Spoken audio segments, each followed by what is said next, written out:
JNU में faculty की भर्ती को लेकर इन दिनों बड़े सवाल खड़े हो रहे हैं। क्या देश में इन नामचीन यूनिवर्सिटी में नियुक्तियों के नाम पर नियमों को ताक पर रखा गया है?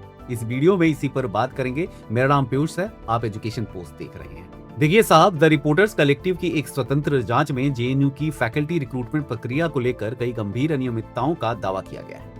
यह जांच ऐसे समय पर सामने आई है जब वाइस चांसलर शांति श्री धुलपुरी पंडित के नेतृत्व में जेएनयू ने 2026 की आईआईआरएफ रैंकिंग में पब्लिक यूनिवर्सिटी में टॉप रैंक हासिल की है।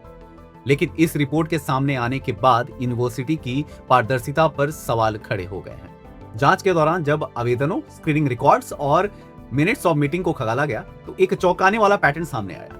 रिपोर्ट्स के मुताबिक जिन उम्मीदवारों को जेएनयू के अपने सब्जेक्ट्स एक्सपर्ट्स ने खारिज कर दिया था, वे अचानक से फाइनल इंटरव्यू शॉर्टलिस्ट में दोबारा शामिल हो गए। ऐसे कम से कम 7 मामले सामने आए हैं जिनमें इन उम्मीदवारों को आखिरकार नियुक्त भी कर लिया गया। तो आखिर ऐसा होता कैसे है? जेएनयू की रिक्रूटमेंट प्रक्रिया की शुरुआत एक स्क्रीनिंग कमेटी से होती है जो आवेदनों को जांच कर शॉर्टलिस्ट तैयार करती है। इसके बाद इंटरनल क्वालिटी एश्योरेंस सेल यानी आईक्यूएसी इन शॉर्टलिस्ट किए गए उम्मीदवारों के क्रेडेंशियल को वेरीफाई करती है। लेकिन जांच का यह आरोप है कि आईक्यूएसी ने नियमों को ताक पर रखकर कुछ ऐसे उम्मीदवारों के नाम भी फाइनल लिस्ट में जोड़ दिए हैं जिन्हें दोबारा मूल स्क्रीनिंग कमेटी के पास मंजूरी के लिए भेजा ही नहीं गया था। रिपोर्ट्स में मुदस्सिर कमर और तितली बासु का उदाहरण दिया गया है। यूजीसी के नियमों के तहत शुरुआती पात्रता पूरी न करने के कारण इन दोनों को पहले खारिज कर दिया गया था, लेकिन लगभग 10 दिन बाद आईक्यूएसी ने इन्हें इंटरव्यू के लिए क्लियर कर दिया और इनके नाम फाइनल लिस्ट में आ गए, जिसके बाद दोनों की नियुक्ति भी हो गई।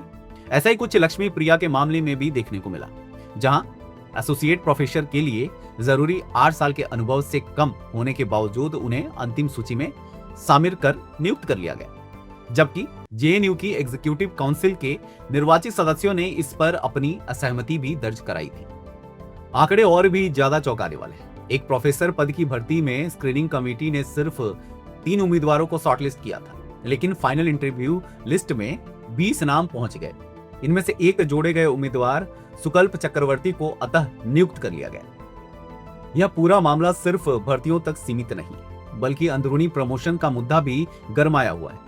जेएनयू टीचर्स एसोसिएशन का यह कहना है कि 161 से ज्यादा फैकल्टी मेंबर्स अपने प्रमोशन का इंतजार कर रहे हैं। इसके विपरीत कुछ मामले डायरेक्ट रिक्रूटमेंट के जरिए ऊंची पोजीशंस हासिल किए जाने पर भी सवाल उठाए गए हैं।